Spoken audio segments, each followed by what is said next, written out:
ഒരുപാട് നാടുകളിൽ നല്ല മഴയാണ്, നല്ല ഇടിയാണ്, നല്ല മിന്നാണ്. അല്ലാഹുവേ, എല്ലാ പ്രതിസന്ധികളിൽ നിന്നും, എല്ലാ ബലാ മുസീബത്തുകളിൽ നിന്നും ഞങ്ങളെയും വിദേശ രാജ്യങ്ങളിൽ ശക്തമായ മഴ പെയ്ത് എത്രയോ നാടുകൾ വെള്ളത്തിലാണ്.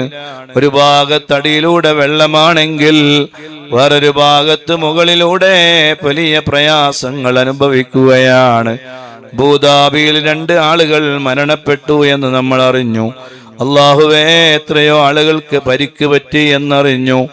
യാ അല്ലാഹ്, ദിവസങ്ങൾ കഴിയുന്തോറും യുദ്ധത്തിന്റെ സാഹചര്യങ്ങൾ വർദ്ധിച്ചു കൊണ്ടിരിക്കുകയാണല്ലോ അല്ലാഹ്. എത്രയോ ആളുകൾ വലിയ പ്രതിസന്ധിയിലാണ്. സാമ്പത്തികമായി അതേ കൊടുക്കലുകളും വാങ്ങലുകളും നടക്കുന്നില്ല. എത്രയോ കമ്പനികൾ പൂട്ടുന്ന വക്കിലാണ്. കാർഗോ വരുന്നില്ല, പോകുന്നില്ല. സുബ്ഹാനല്ലാഹ്, അങ്ങനെ പല കമ്പനികളും അതുപോലെ ഒരുപാട് വലിയ വലിയ വിഷയങ്ങളിലാണ്. നമ്മുടെ രാജ്യം തന്നെ 1 മാസം കൂടി ഇങ്ങനെ പോയാൽ ലോക്ക്ഡൗണ് വേണ്ടി വരുമെന്നുള്ള സൂചനകളാണ് ഭരണാധികാരിയുടെ ഭാഗങ്ങളിൽ നിന്ന് ലഭിക്കുന്നത്.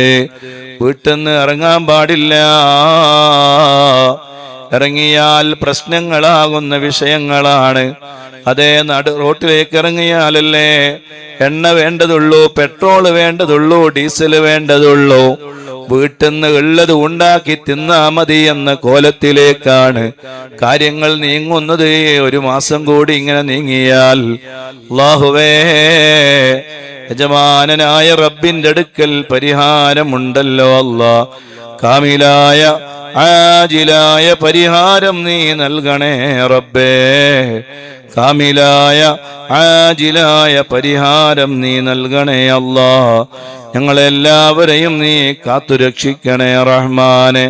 അല്ലാഹുവേ, എല്ലാ ഖൈറിന്റെ വാതിലുകളും ഞങ്ങൾക്ക് നീ തുറന്നു തരണേ അല്ലാഹ്.